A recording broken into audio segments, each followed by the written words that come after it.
Amém. Sejam bem-vindos de volta a todos. Apenas para lembrar vocês em algumas sentenças o que fizemos na primeira apresentação. Nós fomos para o Desejado de Todas as Nações e vimos como Ellen White compara e contrasta duas histórias. Ela vai pegar a história do tempo de angústia, vai comparar e contrastar com a experiência de Jesus no deserto. Isso é algo que a gente já estava fazendo no movimento e ela vai fazer essa comparação.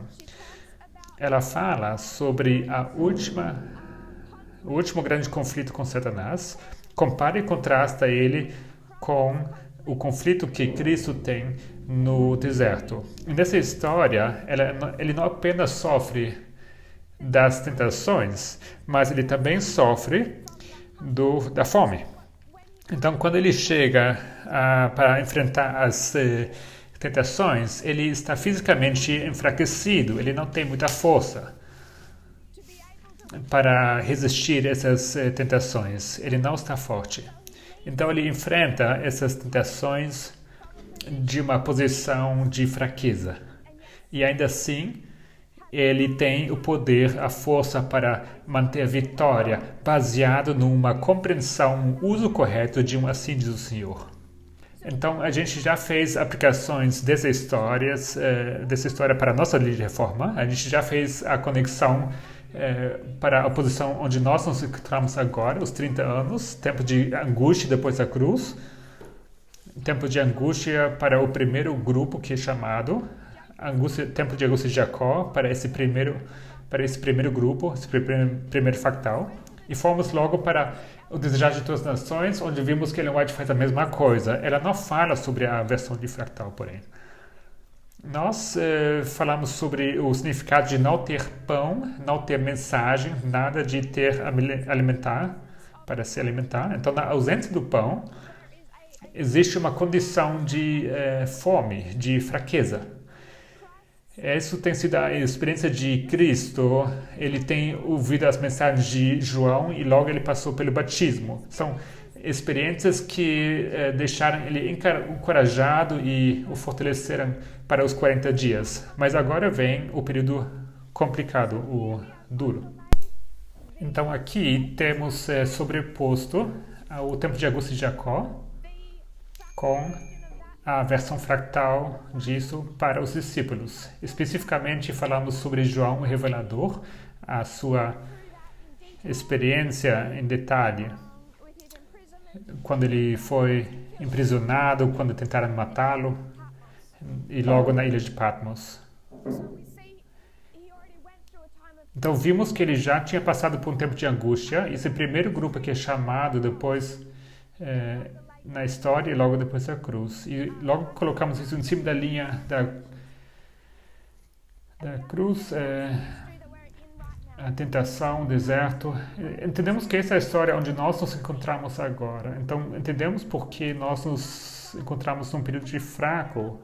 A mensagem se tornou... está em silêncio. Não é que não existem apresentações,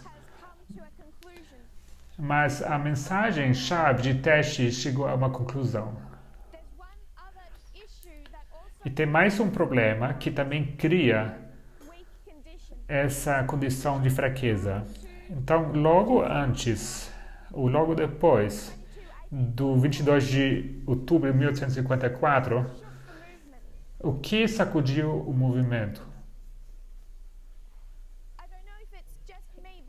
Eu não sei se é apenas eu, mas eu não vejo aqui a caixinha das perguntas e respostas. Não sei se é um problema técnico que estamos tendo. Eu acabei de perceber, eu não tenho essa caixinha aqui. A não ser que eu tenha feito alguma coisa errada.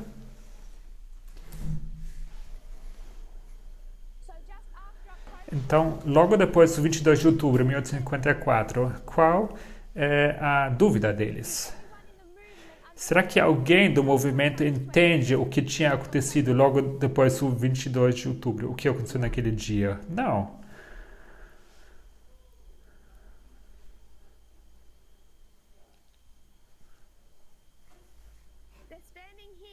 Eles estão aqui, bem aqui, eles não entendem esse marco.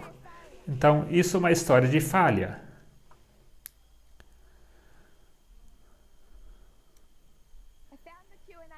Agora encontrei a caixinha das perguntas e respostas. Essa é uma história de falha. Eles também têm dúvidas, eles não entendem inteiramente o 22 de outubro. Eles, depois de um tempo, eles recebem um entendimento do que tinha acontecido internamente. A gente não tem nenhuma explicação sobre os eventos externos de 22 de outubro. Então eles nunca chegam a entender. É uma característica da história deles, da história de falha. Sendo uma história de falha, como podemos aplicar isso para nós hoje? Temos aqui uma outra história, a história da cruz. Logo depois da cruz, os discípulos entendiam o que estava acontecendo? Não, eles não sabiam explicar. Isso. E essa é uma história de sucesso que podemos aplicar diretamente à nossa linha.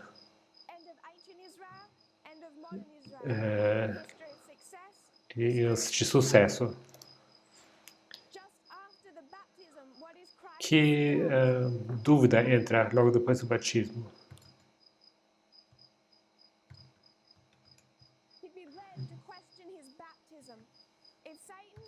Se Satanás vai tentá-lo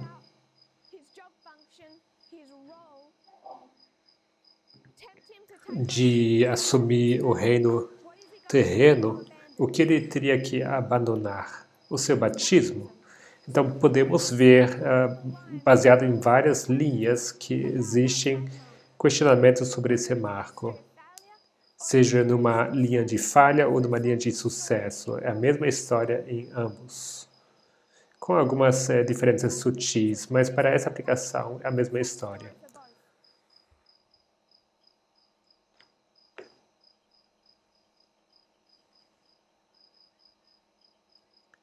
Então, depois de sobrepor essas duas histórias, onde todo apoio terreno é cortado, nós fomos para O Sonho, de Ellen White, da revista Review and Herald, no português T2. Vimos que foi escrito em 1868. Lembramos que porque 1868 era um assunto profético com respeito ao tempo para nós.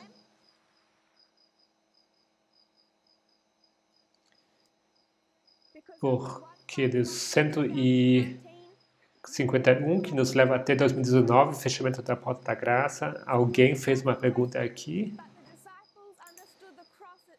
Mas os discípulos entendiam a cruz em algum momento, não foi?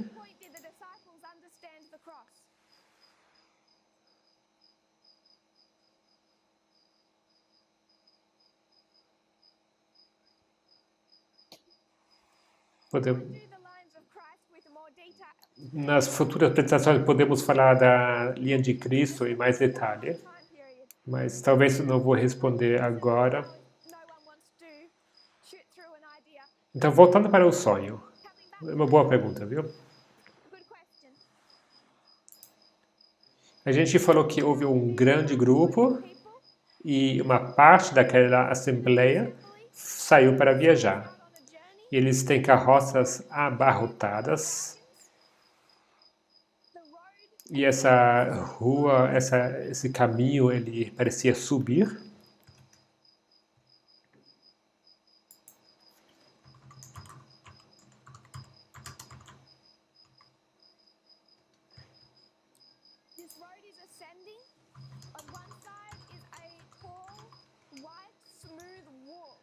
Então, em um lado a gente tem uma muralha lisa e alta, e outro temos um precipício. E esse caminho ele fica mais estreito e ele fica mais íngreme. E conforme que eles vão subindo a subida toda, essa inclinação, o precipício se torna mais profundo. E logo ela fala que eles desatrelaram os animais das carroças. E em algum momento dessa história eles não conseguem mais avançar com as carroças. Eles tiram parte da bagagem, colocam em cima dos cavalos e logo continuam com sua jornada, com sua viagem. Então, avançando, esse caminho continua a ficar mais estreito.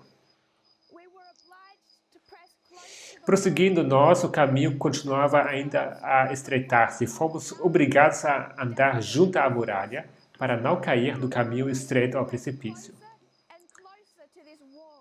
Fazendo isso, a bagagem sobre os cavalos apertava-se contra a parede e nos fazia perder sobre o precipício. Então, imagine que vocês estão cavalgando, vocês estão em cima desse caminho estreito, mas vocês têm bagagem em cima do cavalo, atrás de vocês. E esse caminho vai ficando cada vez mais estreito. E essa bagagem, conforme que você vai indo para frente, essa bagagem vai te empurrando para o precipício. Receávamos cair e ser despedaçados nas rochas. Retiramos a bagagem de sobre os cavalos e ela tombou no precipício. Então, essa bagagem toda estava nos carroças, logo eles deixam as carroças para trás, deixam alguma das bagagens nos cavalos e logo até nos cavalos começa a atrapalhar-lhes a viagem. E é só depois que eles conseguem continuar a viagem, uma vez que eles deixam a bagagem que estavam nos cavalos para trás.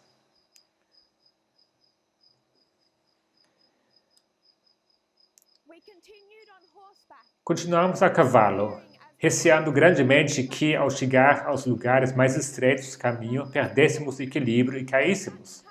Em tais ocasiões, uma mão parecia tomar as rédeas e guiar-nos pelo perigoso caminho.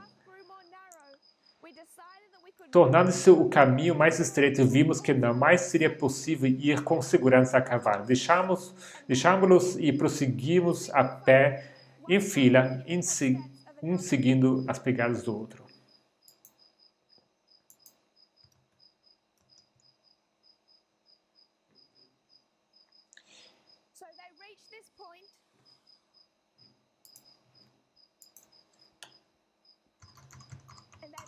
Então, eles chegam a esse ponto e têm que deixar os cavalos para trás.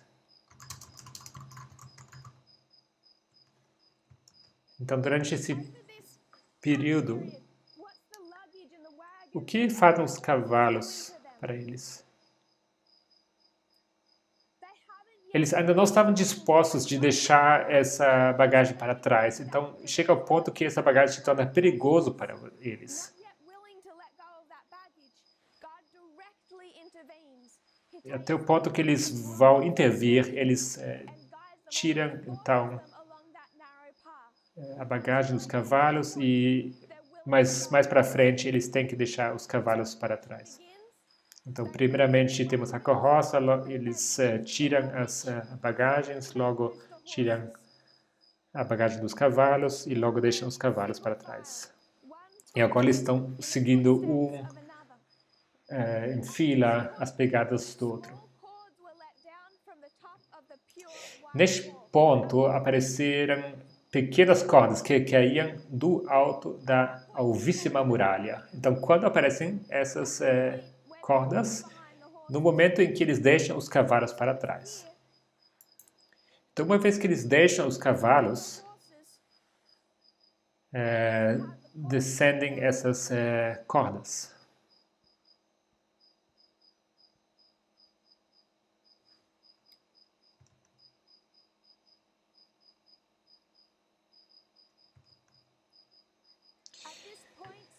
Então, neste ponto, apareceram pequenas cordas que caíam do alto da alvíssima muralha. Então, você tem umas cordas.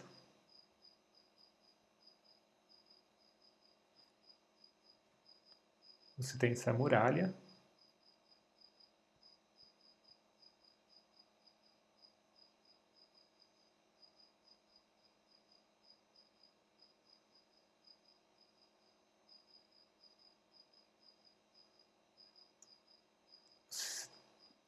você tem essa muralha e a pessoa está caminhando nesse caminho estreito, e eles estão se segurando nessas cordas.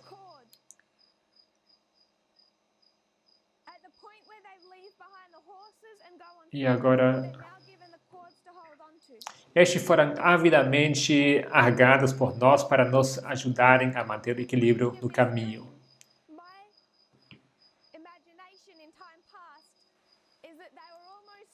Então, a maneira como eu estava imaginando no passado era assim, que eles estavam pulando de uma corda para a próxima, não? Assim como subir numa escada, mas na horizontal. Ou seja, mas não é bem esse o caso. Eles pegam as cordas, cada um pega uma corda, e as cordas os acompanham. Essas cordas não estão estacionárias, elas vão juntas. E enquanto caminhávamos, a corda prosseguia conosco, o caminho se tornou finalmente tão estreito que concluímos poder viajar com maior segurança sem calçados. Assim nos os tiramos dos pés e continuamos certa distância sem eles. Agora eles têm que deixar o calçado para trás. Logo decidimos que poderíamos viajar com mais segurança sem meias.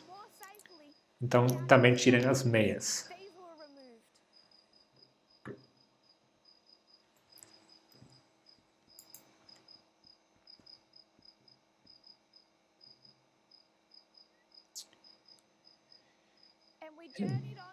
Então eles começam com toda a sua bagagem, todas as suas coisas. Eles têm carroças que estão atados ao cavalo, e eles caminham nesse caminho bastante largo, mas o caminho vai ficando cada vez mais estreito, esse precipício fica cada vez mais profundo, e eles têm que deixar para trás as carroças.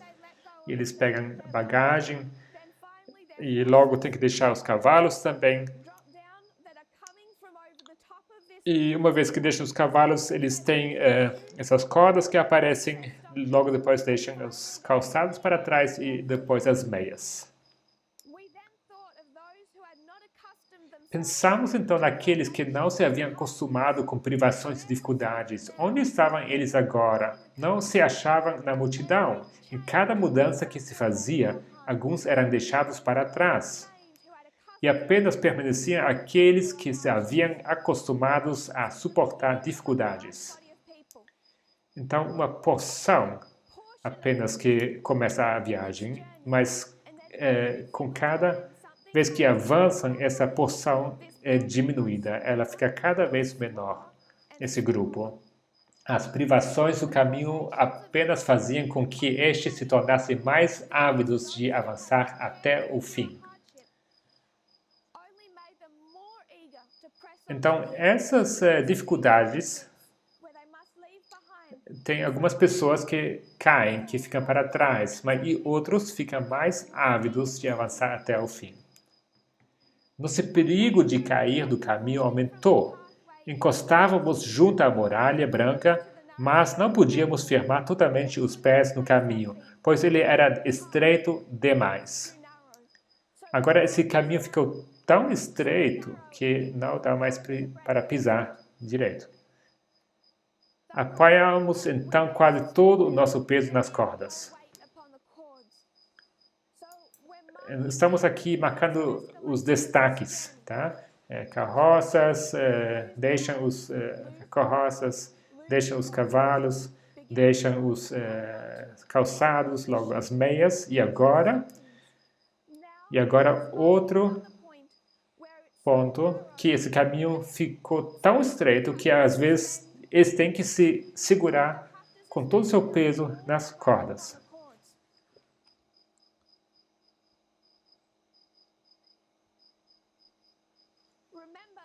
Eles não estão se passando de uma corda para a próxima, não, essas cordas vão juntos com eles. Agora, no começo falou do tamanho dessas cordas. Eram cordas pequenas, certo? E essas cordas os acompanham.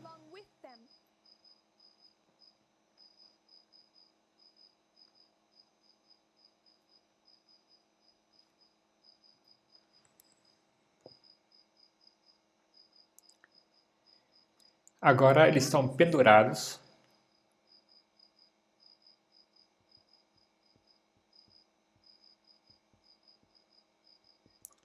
quase com o seu peso total nessas cordas.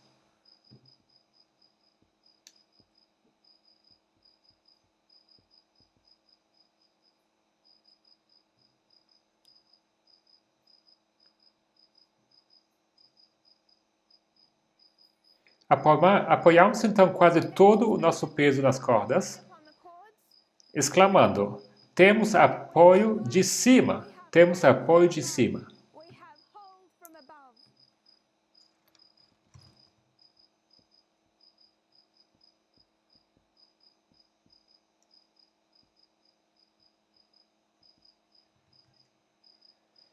As mesmas palavras foram proferidas pela multidão toda no caminho estreito. Estremecíamos ao ouvir o rumor de divertimento e orgia que parecia vir do abismo. Ouvimos o juramento profano, o gracejo banal e cânticos baixos e vis. Ouvi o cântico de guerra e a música de dança. Ouvi música de instrumental e altas gargalhadas misturadas com maldições, gritos e angústia e pranto e amargurado. E ficamos mais preocupados do que nunca em nos conservar no caminho estreito e difícil. Então aqui menciona 4 vezes música. Músicas vis, músicas de dança e de guerra e música instrumental.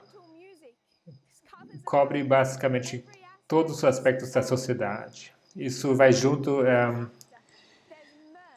temos gargalhadas e maldições e angústia, e eles ficam cada vez mais preocupados de não cair desse caminho. Grande parte do tempo éramos obrigados a ficar com todo o nosso peso suspenso nas cordas e aumentavam de tamanho enquanto prosseguíamos. Então, no começo, essas cordas estavam pequenas e conforme que eles vão avançando na viagem, essa corda vai também crescendo em tamanho.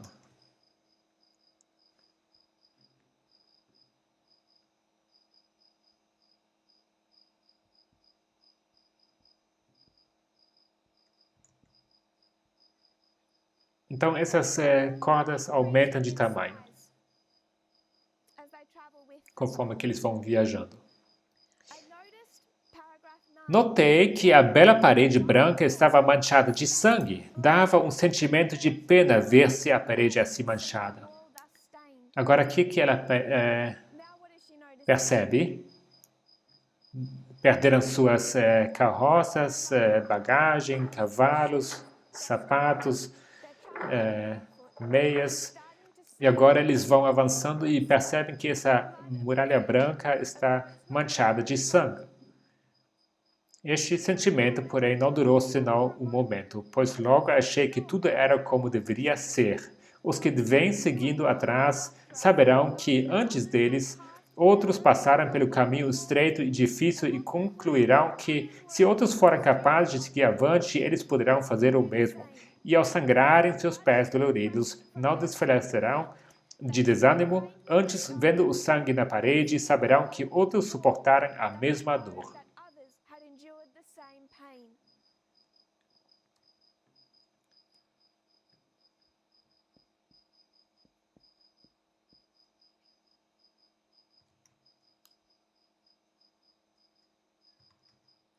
Próximo parágrafo.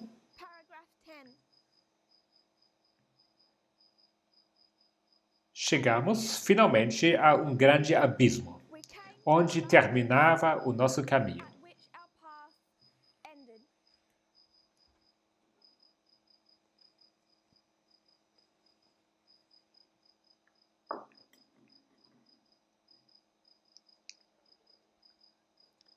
Então esse caminho acabou. Eles chegam a um abismo. Nada havia agora para guiar os pés, nada em que pudéssemos repousar.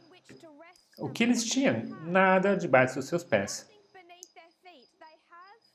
Ou seja, não tinha nenhum apoio terreno. Devíamos então depender inteiramente das cordas que tinham aumentado até o tamanho do nosso corpo. Ali estivemos por algum tempo imersos em perplexidade e angústia. Indagamos em tímido cochicho. Em que estará presa essa corda? Então, aqui atrás, essas cordas foram desceram dessa muralha branca. Eles não conseguem ver além do muro, não sabem onde estão fixas essas cordas. E agora, esse caminho todo, eles não fazem essa pergunta, porque eles estavam caminhando. Agora, parte do seu peso eles vão apoiar nessa corda, eles não fazem essa pergunta. Agora, os pés começam a sangrar e percebem que já passaram outras pessoas pelo caminho. E agora eles começam a se perguntar onde estão seguras essas cordas. Eles chegam então ao abismo. Agora sim vão perguntar o quê? Onde essas cordas estão penduradas? Por quê? Porque não há nenhum solo debaixo dos pés deles. Não há apoio terreno. Quando você não tem apoio terreno, você precisa colocar sua confiança em quê? Nas cordas. E isso requer um grau de fé que eles nunca tiveram que colocar nessas cordas antes. E o cochicho tímido começa a se espalhar. Em que será presa essa corda? Meu esposo estava precisamente diante de mim. Grandes gotas de suor caíam-lhe da fronte. As veias do seu pescoço e têmporas haviam crescido tanto que atingiam 2 vezes seu volume normal. E gemidos abafados e agonizantes vinham de seus lábios. O suor escorria-me pelo rosto, e eu experimentava uma angústia tal como ainda não havia provado. Terrível luta estava diante de nós. Fracassamos ali, e todas as dificuldades de nossa jornada teriam sido em vão. Essa experiência soa como o que para vocês?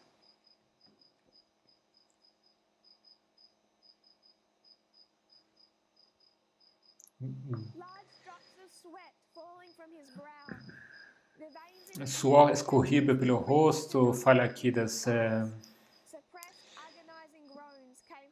grandes gotas de suor caindo da fronte, as veias de seu pescoço e as têmporas haviam crescido tanto que atendia 2 vezes seu volume normal. Os gemidos abafados e agonizantes vinham dos seus lábios. Que experiência é essa?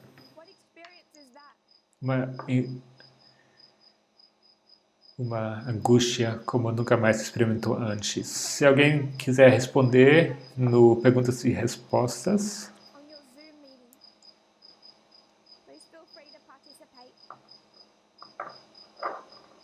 Se quiserem responder, vai ser no QIA, tá? No perguntas e respostas, é diferente do chat. A irmã Adriana diz Getsemane. Isso era minha resposta também, eu concordo. Ela descreve a experiência de Getsemane.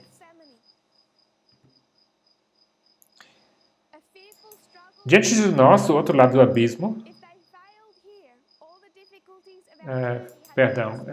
terrível luta estava diante de nós. Fracassamos ali e todas as dificuldades de nossa jornada teriam sido em vão. Ellen White descreve essa experiência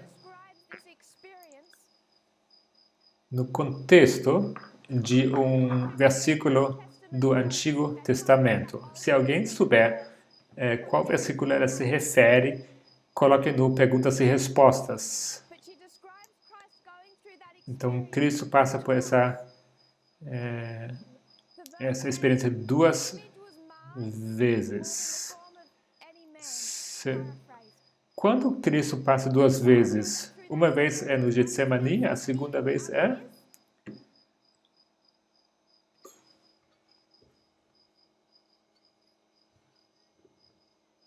Quando foi a primeira vez que Cristo passou por essa experiência?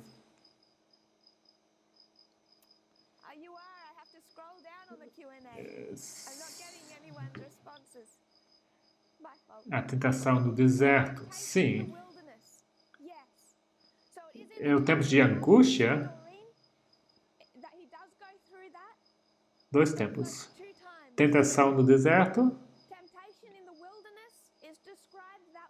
e a experiência no Getsemane também é descrita assim, no começo e no fim da sua obra.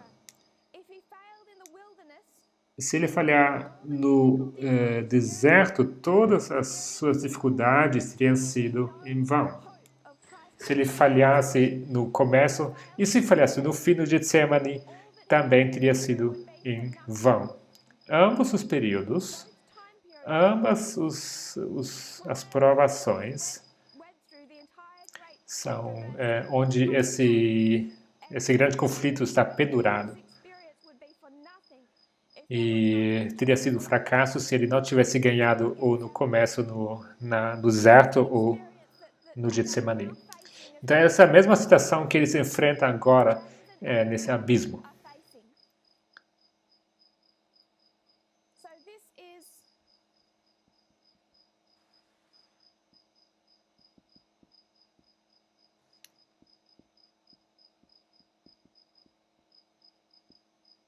Então, essa é a experiência do deserto e também a experiência de Getsemane.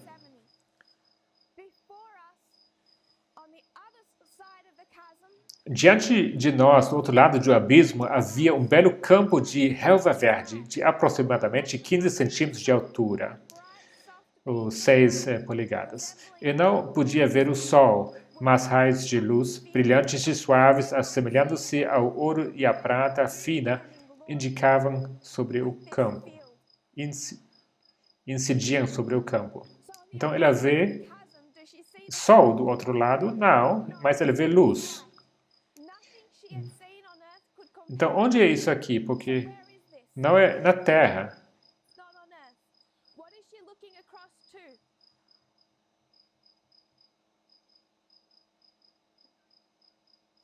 Ela está vendo além do tempo de angústia para onde?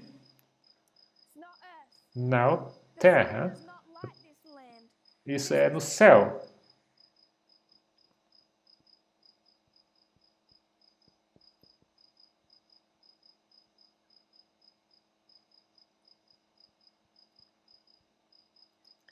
Então, ela olha para além, para o céu, para o segundo advento. Mas não seria possível alcançá-lo? Essa era a nossa ansiosa indagação. Se a corda se partisse, haveríamos de perecer. Outra vez, em angustioso cochicho, foram sussurradas as palavras: em que estará presa essa corda? Por alguns momentos hesitamos em nos arriscar. Então exclamamos: nossa única esperança está em confiar inteiramente na corda. Dela temos dependido em todo o caminho difícil. Ela não falhará agora. Eles precisam se segurar em quê? Nas cordas. Na corda que esteve com eles esse caminho todo. Ainda estávamos hesitantes e angustiados. Foram então proferidas essas palavras: Deus segura a corda. Não devemos temer.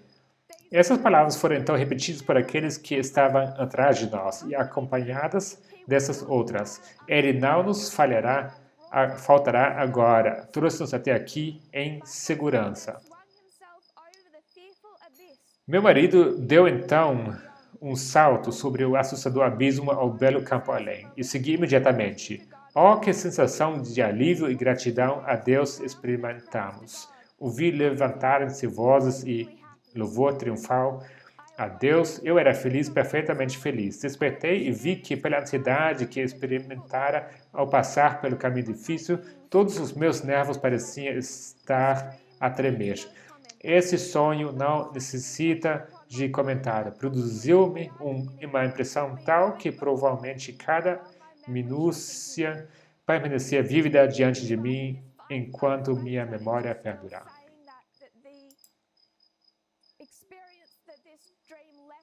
Então, esse sonho deixou ela profundamente marcada. Nós vamos fazer, então, agora a aplicação. O segundo advento, céu. Eles vão para um lugar que não se assemelha com nada que ela conhecia da Terra. Não tem sol. Mas entre esse caminho e céu existe um abismo onde não tem apoio terreno. Para passar de um lado para o outro, você precisa de quê? Você precisa das cordas. As cordas foram dadas quando? Aqui? Não. Foram dadas aqui, atrás. Então, essas cordas viajaram com eles. Estavam pequenas e finas. E conforme que avançaram, cresceram em tamanho.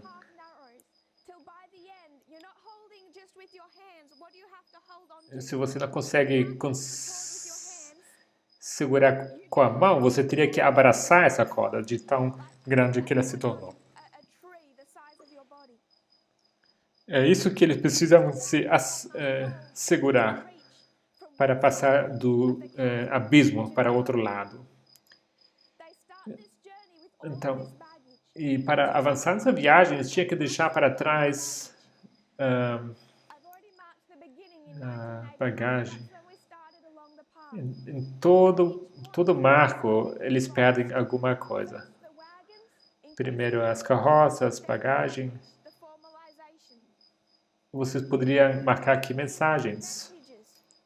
Uma porção, um grupo de pessoas começa a um aumento de conhecimento, linha sobre linha. Isso te leva para onde? Para Daniel 11, versículo 40. E logo, 11 de setembro, as cordas são dadas.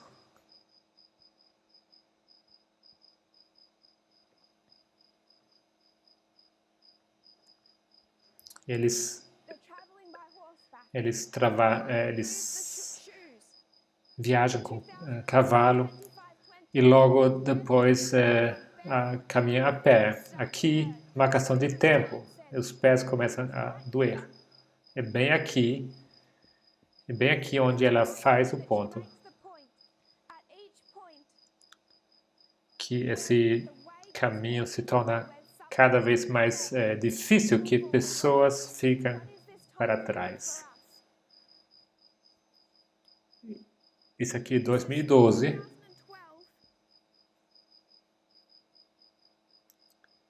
Até 2014.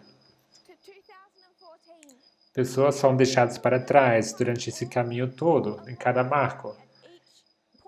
E esse caminho requer cada vez mais sacrifício, mas é bem aqui onde ela faz menção desse fato. Porque aqui notamos uma grande sacudidura. Aqui houve uma divisão do Path of the Just. Essa sacudidura que ocorreu entre 2012 até os primeiros meses de 2014. Então, essa declaração não é irrelevante. E logo fala do aumento de tamanho dessas cordas.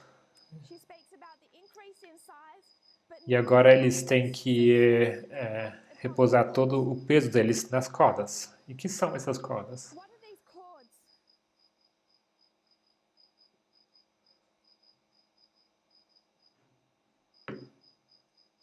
O que são as cordas agora?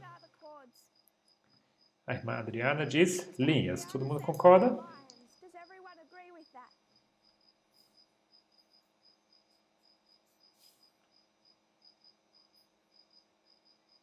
Sugiro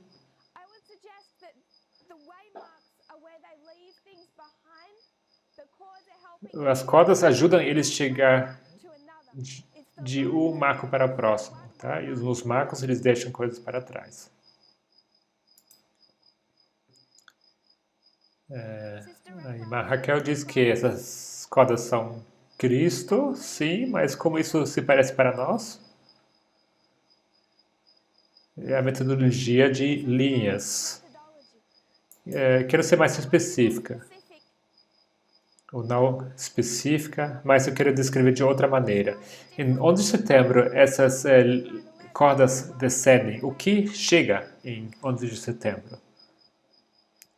A chegada do segundo anjo e terceiro anjo. Quais as características que acontecem sob o segundo anjo? O que Cristo trouxe consigo? O que João não tinha? Parábolas, o ensino por parábolas. Então, eu acho isso interessante. Acho interessante que eles, nessa história, eles não têm, mas o que eles têm? Porque não deixaram sua bagagem para trás ainda, Cristo precisava que ele precisava pegar o cavalo e levá-los pelo caminho. Há uma intervenção pessoal por Cristo. Ele os puxa através desse caminho até que as pessoas conseguem deixar para trás a sua bagagem. E uma vez que eles conseguem, ele entrega para eles as linhas, ou seja, a metodologia por parábolas.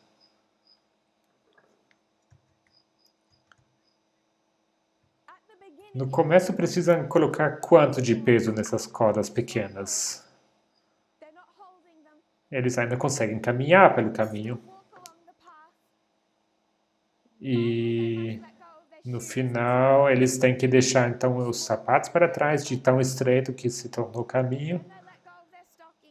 Logo chegam até o ponto onde eles precisam realmente colocar todo o seu peso nas cordas. É o clamor da meia-noite. Aqui há um aumento de conhecimento. Eles precisam confiar nas linhas. E eles todos exclamam, nós temos apoio de cima. Eles têm confiança. Agora, eles percebem o sangue de outros, eles veem como outros já têm sofrido nesse caminho. Eles chegam então a esse ponto, desse abismo, e o que muda? Eles estão apoiando quase todo, ou grande parte do peso, mas agora, nesse abismo, eles precisam colocar todo o seu peso nas cordas. E isso é uma diferença, por quê? Porque enquanto você tinha algo debaixo de seus pés, algum apoio terreno, isso muda no abismo. Eles não têm mais nenhum apoio terreno.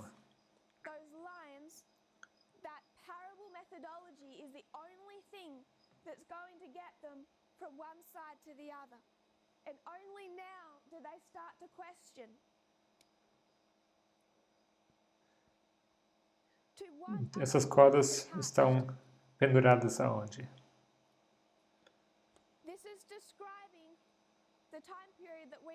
Isso descreve o período em que nós nos encontramos agora. É o período depois do tempo do fechamento da Porta da Graça, onde não temos mais apoio terreno. E a experiência dos discípulos depois da cruz descreve a experiência de Cristo no deserto. Todo o suporte terreno é cortado, é tirado. E nossa única segurança, o único que podemos segurar são essas linhas, é a metodologia por parábolas. E como isso se parece para nós? Com que isso se parece? Qual o nosso apoio terreno?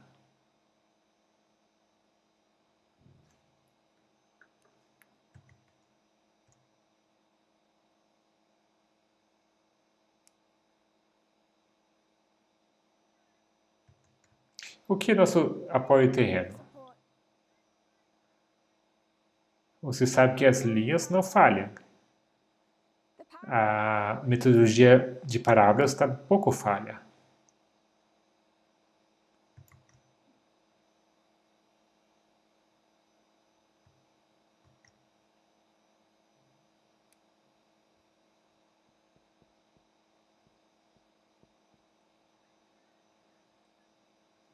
A irmã Adriana diz que isso são entendimentos antigos,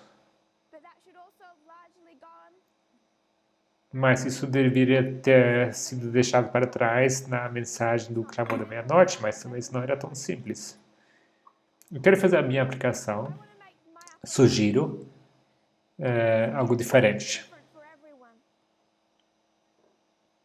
Isso talvez deixe isso mais pessoal, tá? Em vez de fazer uma aplicação geral. Mas essa aplicação, eu quero sugerir que isto é diferente para todos vocês.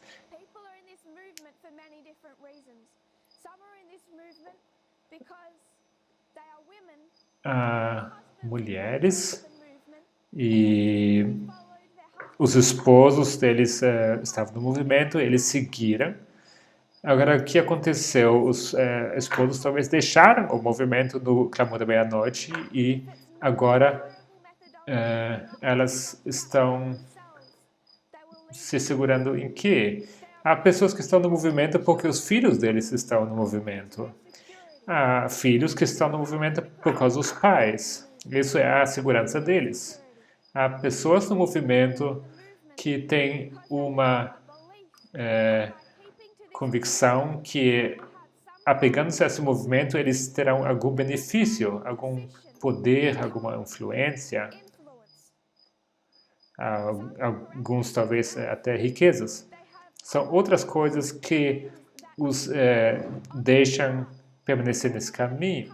Agora, quando esse apoio terreno é cortado, nada vai nos dar mais apoio além das linhas.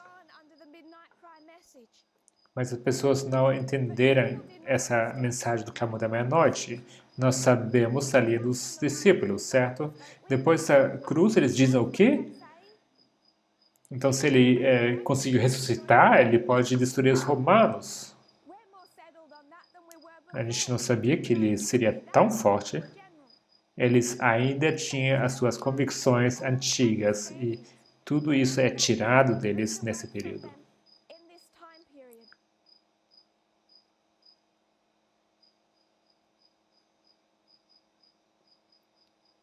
Qualquer outra coisa que você pega a esse movimento,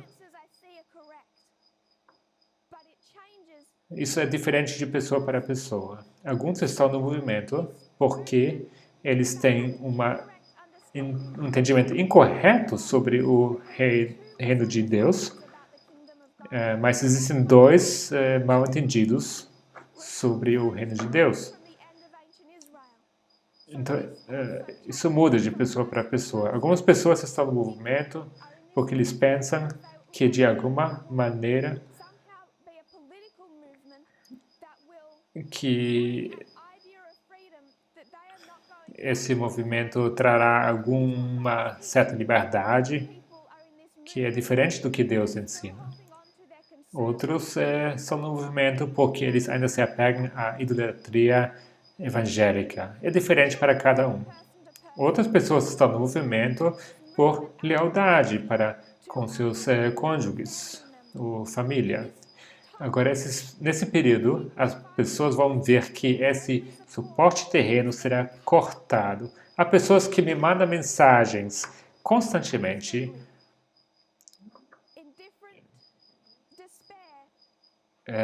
desesperados, mas por diversas razões. Alguns não conseguem nem explicar. As pessoas só conseguem expressar que eles não veem mais alegria na sua vida. Eles falam de agonia e desespero. Alguns porque de membros da família que se afastaram. Outros nem sequer estão me mandando mensagem. Eles estão correndo para frente com suas convicções e ideias de liberdade que esse movimento jamais ensinou. Eles, outros têm suas convicções de idolatria evangélica.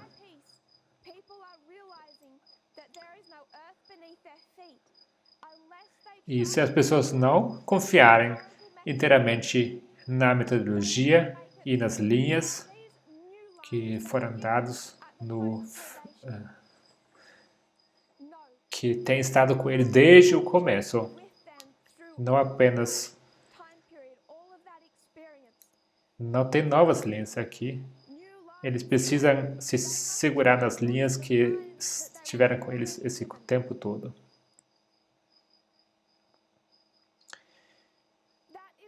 Isso os levará de um lado do abismo para o outro. As pessoas estão perdidos ao redor do mundo. Mas aqueles que conseguem chegar até esse marco, aqueles que chegam até o fechamento da porta da graça, eles nunca viram em que essas cordas estavam presas. Agora chegam as dúvidas. E o que é aquela linha dos 30 dias no deserto, aquela linha da história dos Mineritas, e aquelas linhas de Moisés, e aquela linha de Atos 27 e das guerras mundiais? E onde estão essas linhas agora? Onde elas estão presas? E as pessoas precisam agora colocar sua fé nessas linhas. E as perguntas surgem entre todo mundo. Até na mente de Ellen White e James White, Tiago White, surge essa dúvida.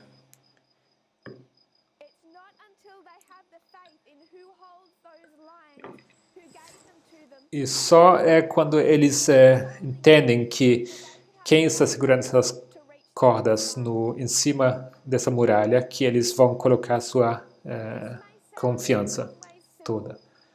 Isso pode soar simples, que essa corda nos leva de um lado para o outro, mas talvez, eu creio que a gente não entende o suficiente a quantidade de fé que é requerida de nós neste momento.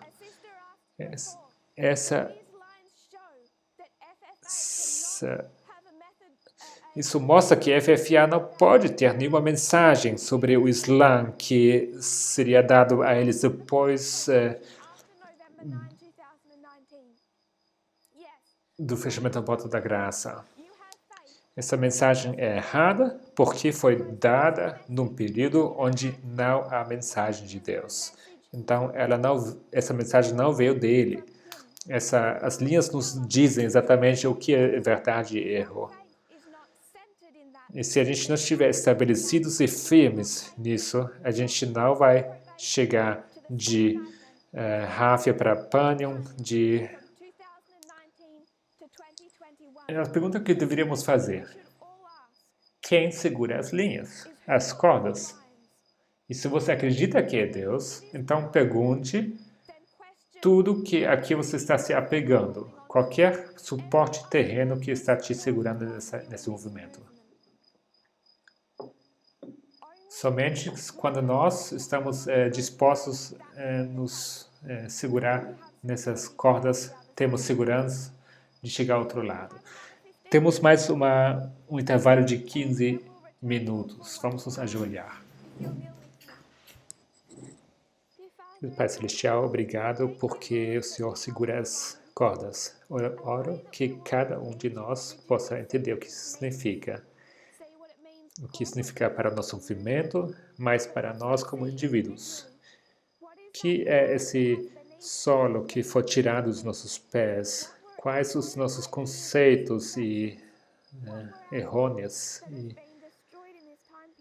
Em que acreditávamos que como esse movimento deveria ser, sendo que na verdade não era a sua vontade?